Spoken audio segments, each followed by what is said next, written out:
has significantly changed the landscape for Sirt, and we're starting to use Sirt more and more aggressively and innovatively for HCC. So what I'm going to do in the next 10 minutes or 20 minutes is to discuss how this has changed our practice and how we're using Sirt as a more effective treatment option for early as well as intermediate as well as late stage HCCs in our practice.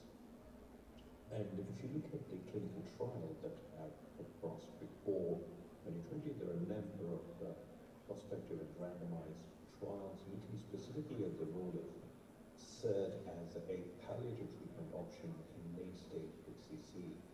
And these were comparing Sirt efficacy and responsiveness to sort of first generation immunotherapy drugs like sorafenib, and they found that there's been no significant benefit in the overall survival in this group of patients when you compare that with patients who are receiving immunotherapy at that stage. There were also a few trials which were comparing Sirt with chemoembolization, and all of these trials also demonstrated that Sirt as a treatment option is much more effective than TACE in controlling HCC. Okay, so that bit has been established.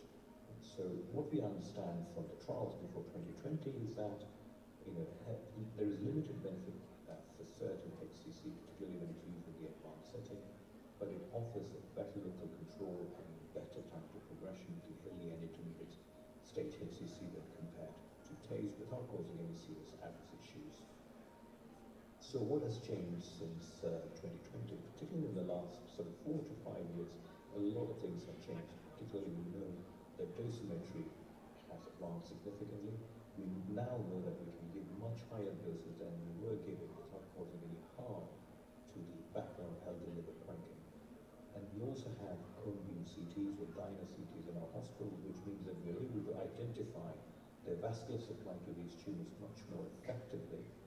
That means we can target these tumors much more effectively than we used to do before. So all that meant that the tumor dose has significantly increased and the toxicity to the neuroparenchyma significantly reduced. And if you look at the clinical trials that have been sort of published since 2020, there are a number of trials looking at how Sirt can be used as a more curative option in the early stage setting and the intermediate stage setting. We now talk specifically about radiation segmentectomies. We also use Sirt as a way of downstage treatment prior to listing a patient for transplantation, or prior to considering a patient for a liver resection. So there are a number of trials which have sort of published since 2020, which looked at Sirt as an effective curative option with radiation segmentectomy, and also as an effective downstaging option in patients who are waiting to have surgical resection or transplantation. And there are also trials which looked specifically as to how advanced dosimetry would be helpful in ensuring that the patients do survive longer, even in patients with advanced tumors, in patients who have got inoperable or advanced disease where surgical resection is not an option. But if you apply Sirt with advanced dosimetry, you tend to produce much better response and much better survival in those group of patients. And this is one particular study called the Target study, and this was specifically done to understand the relationship between the tumor absorbed dose and degree of complications, and also tumor absorbed dose and the objective response rate, and the relationship between tumor absorbed dose and overall survival. It is a multi-center study. It was a retrospective study. It looked at 209 patients with intermediate BCIC, BHCCs, and advanced HCCs. You can see that the majority of the patients, 55% of patients, had advanced HCC. And the Charles-Pugh score varied between A to B7. And some of these patients also had multifocal HCC with less than 10 tumors. And there is at least one tumor which is more than 1 centimeter. And you can also see a third of these patients also had quarter-vein thrombosis. And interesting to see that patients who have reduced tumor absorbed dose of less than 200 grays seem to be doing badly compared to those patients who had dose between 200 and 300 grays, or patients who had dose of over 300 grays. They found that the response rates are significantly improved, particularly complete response rates are significantly better in this group of patients who received more than 300 Grays to the tumor. So that's an important observation to take note of. And also, tumor absorbed dose was also a predictor of survival. Patients who received tumor doses in excess of 300 Grays seem to have survived much longer compared to those patients who have received tumor doses of less than 200 Grays. You can see that the median overall survival for patients who received more than 300 Grays is 36.7 months when compared to those patients who received lesser dose, their survival is less than half. So again, an important point that the dose is actually very important in terms of predicting survival in this group of patients.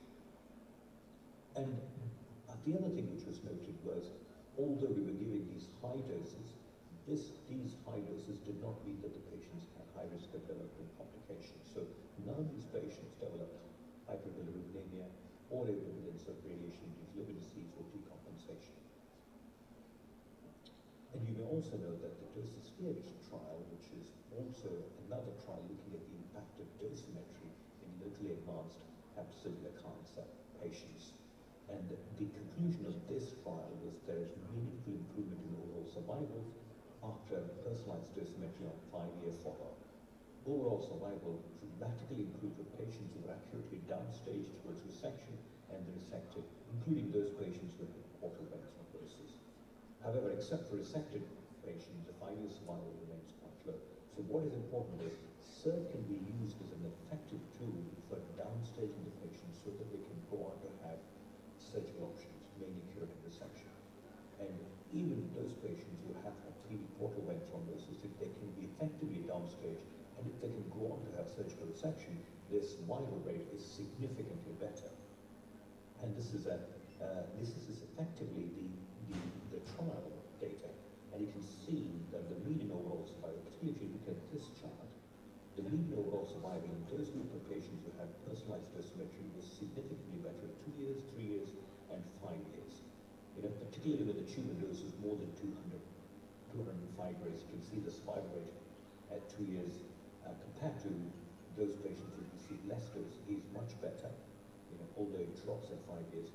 But this is the most startling observation that has been recently published. Particularly those patients who went on to have surgical resection, after Sirt, their survival rate is significantly improved. 81% versus 22% at 2 years, and you can see at 5 years, 53% versus 2.1%. So it's significantly better. The 5-year survival rates are significantly better in those patients who are effectively downstage with Sirt and they go on to have surgical resections. Again, there's a very important observation we need to factor in. We all know about the legacy study. This is something which has changed the landscape for Sirt. It made Sirt being included into the BCLC criteria. And this was effectively a study which was looking at the objective response rate and the duration of response rate in patients who have solitary unresectable HCC between 1 and 8 centimeters and with a median size of 2.7 centimeters in patients with Charles Way cirrhosis. It was performed across 3 centers and 162 patients were included in the study. Radiation embolization was performed as a neoadjuvant treatment prior to transplant in 21% of the patients and prior to resection in about 6.8% of the patients. And the rest of the patients was used as primary therapeutic curative intent. The important thing is the curative intent. The median follow-up was nearly 30 months. The objective response rate was 88.3 months, and the 3-year overall survival was 86.6% in all patients. So that's again an important validator of the study. And it's important to know that although we were using very high dose, there was no significant adverse effect. None of them requiring specific treatment. And in fact, it's one of the first multi-center studies to report a high median perfused volume dose of more than 400 Grays, resulting in 88% best tumor response and high overall survival in patients with early and intermediate stage HCC. Okay, results of this study resulted in inclusion of Sirt in the BCLC 2022 guideline update. There was also another study looked at the relationship between dosimetry and colorectal liver metastases. And again, it showed that even those patients with colorectal liver metastases, higher dose meant for better survival. So what does this mean? Dosimetry has changed significantly. Higher tumor dose means better tumor response. And also, Sirt is much more effective in the early and intermediate stage HCC patients as a neoadjuvant therapy or when it's used with a curative intent. So this has changed significantly since 2020.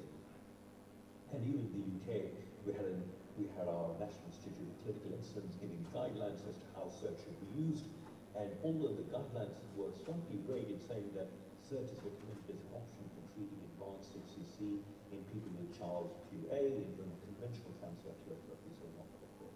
But that has essentially opened the gates for the use of Sirt in our National Health Service. And you can also see that patients, BCLC criteria included radioembolization for the first time in the early stage HCC patients. At King's, what we tend to do is we tend to offer Sirt as a primary treatment for large tumors which are more than 5 centimeters. We stop doing chemoembolization in those group of patients. And if there are smaller tumors and multiple tumors, and if they are not responding adequately after the first cycle of chemoembolization, we switch to radioembolization and we offer radiation segmentectomies in those group of patients as well. Segmental portal vein occlusion or lobar portal vein occlusion, provided the patient's performance score is good and Charles P score is less than B5, we tend to offer Sirt as a primary treatment option. When I say minimal extrahepatic disease, what that means is if the patient has got pulmonary metastases, the patient's normally sent forward for systemic therapy. And if systemic therapy effectively controls the pulmonary metastases or nodal disease, but is not getting adequate control on the liver disease, then what we tend to do is we bring the patients back, stop the systemic therapy, we tend to bring the patients back, and we then give Sirt as a treatment to control the local disease as well.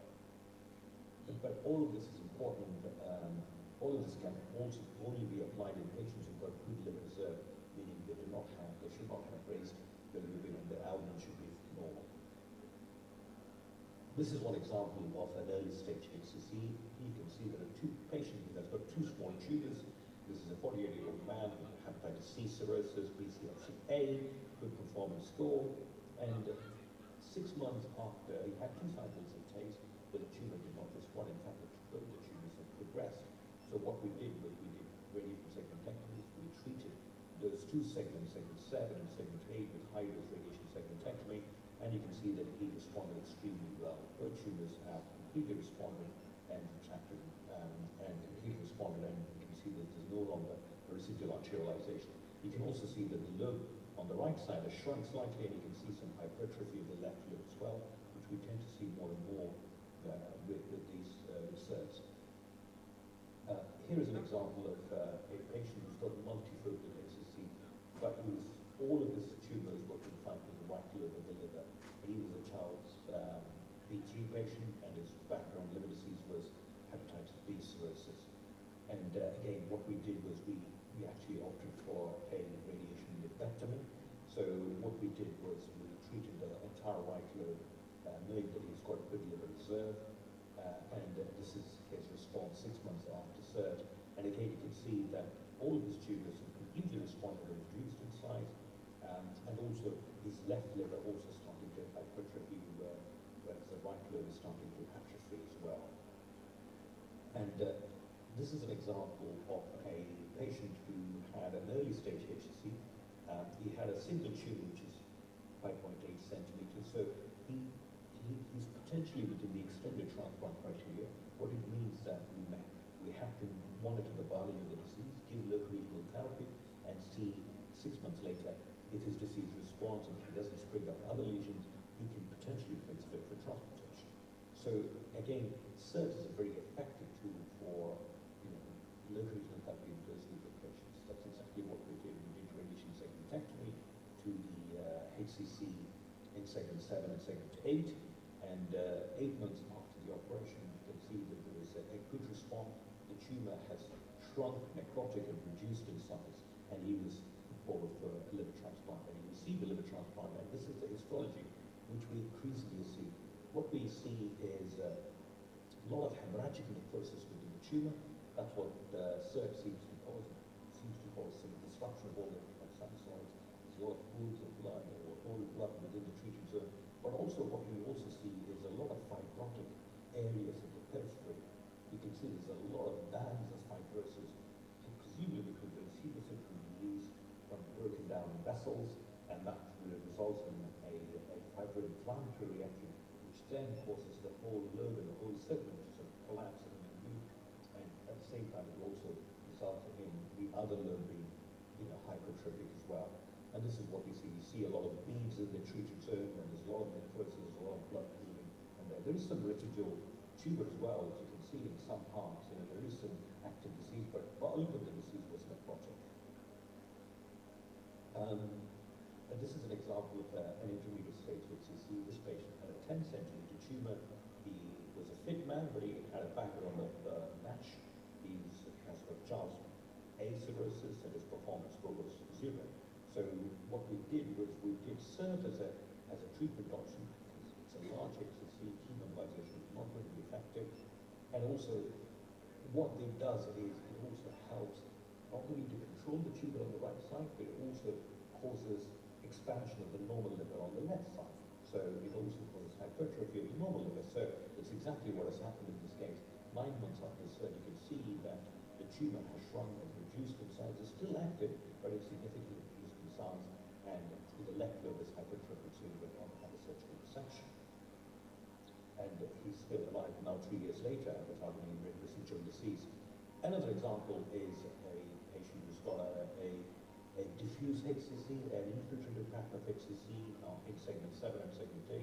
You can see the tumor is ill-defined, it's diffusely vascular, but it's possibly some segmental portal vein infiltration as well.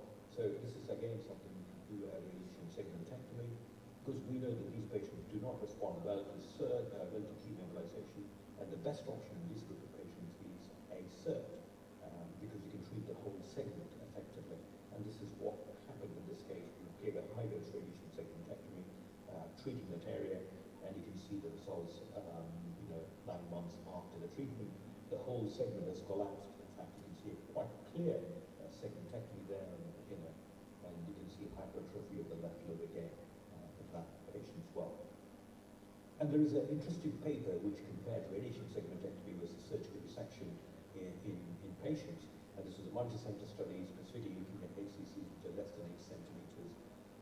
Radiation segmentectomy was performed in 57 patients, surgical resection was performed in 66 patients, and they looked at the overall progression, time to progression, and the overall survival.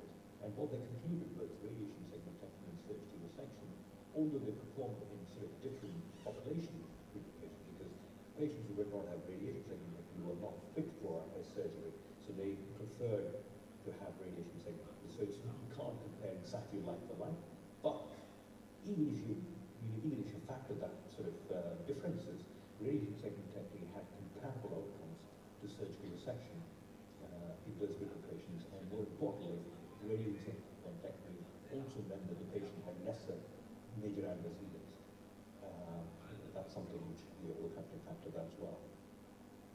Now, what happens to those patients with advanced HCC, portal vein infiltration, and with extrahepatic disease as well? This is one example of a 52-year-old man, again, hepatitis C, BCLC-C, and he had an alpha-3 protein of more than 1,000 at presentation. He's got large volume HCC, both lobes, there's a big tumor in the right lobe, and you can see tumor extending in segment 4 as well. There's evidence of portal vein infiltration. Yeah, is that okay? I'll leave it with you upstairs. Portal vein. And he also had lung metastases. So he went on to have systemic therapy. He did not tolerate the systemic therapy. His lung metastases have responded after about 4 cycles, but he wasn't not tolerating the systemic therapy. So we brought him back and we treated him with Sirt. So we didn't give a very high dose. We had to reduce the dose just to make sure he had enough liver reserve. But interestingly, at 1 year he showed this response. We thought he was responding very well, but his response seems to be sort of staggered, and he seems to be getting better and better. Now he's 2 years down the line, still seem to be responding. And you can see the tumor has necrotized. There is sort of the area seems to have collapsed, that segment 8 and segment 4 seems to have collapsed and involuted, and his posterolateral, particularly segment 7 and segment 6, seems to be hypertrophic, as well as the left lobe of the liver as well. So this is something which we tend to see more and more now. With Sirt, you tend to get a more staggered, sort of prolonged response. You don't see an immediate response. You tend to see a slow, staggered response over, over 18 months to 3 years. So in Tim's experience, just want to share a brief example or a brief sort of study which we just recently completed, looking at all the patients we treated, between 2019 and 2023. We've, 57%. We treated 57 patients. Majority of them were male. Etiology of liver disease was, viral hepatitis and basal. That seems to be the most common etiology in those group of patients. 63% was cirrhotic at the time of treatment. The others were non-cirrhotic. More than half of the patients were BCLC-A, and you can also see 63% of the patients had single tumor, and 64% of those patients had tumor which are larger than 5 centimeters. The mean follow-up we had was 21 months, and if you look at the mean overall survival and compare it with BCLC-A, obviously patients with BCLC-A seem to have much better survival compared to patients with BCLC-C, but generally it just trends better. And the mean overall survival in BCLC-A patients in tumors less than 5 centimeters was 19 months approximately, and tumors, interesting to see that tumors who had patients who had larger tumors, particularly more than 5 centimeters, survived a bit longer, did much better than patients who had tumors less than 5 centimeters. That's because some of these patients, about 35% of these patients, were then sufficiently downstage and they went on to have surgical resection or liver transplant. 8 patients with large tumors more than 5 centimeters successfully downstaged, and they went on to have the liver resection and transplantation. And some patients, although downstage, they could not have surgery because of the cardiac comorbidities. More importantly, we noticed adverse events, complications in 24% of the patients, and these included hepatic artery dissection. 3 patients decompensated for a short period of time. They were managed and they managed to recompensate, and 1 patient had hypertensive crisis. And more importantly, despite all the high dose which we were giving, only 1 of these patients developed radiation-induced liver disease, and there was no mortality in any of our patients as well. So what that means is Sirt is a safe procedure with promising outcomes across various stages of HCC. So definitely as a curative option in the early stage and intermediate stage is something we need to factor in. And we always have to think forward and see, is there any way we can downstage the disease and push these patients forward for curative options like surgical resection and transplantation? That's very much our thinking these days, how we can use Sirt to downstage and put these patients for more curative options in those patients who are fit to have an operation. And we still need more studies to define how best we use Sirt. And lastly, I'd like to conclude by saying that Sirt is a very effective treatment.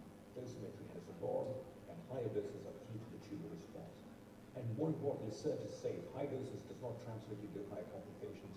No higher incidence of radiation-induced liver disease or decompensation. So we should not be afraid to give high doses to tumors.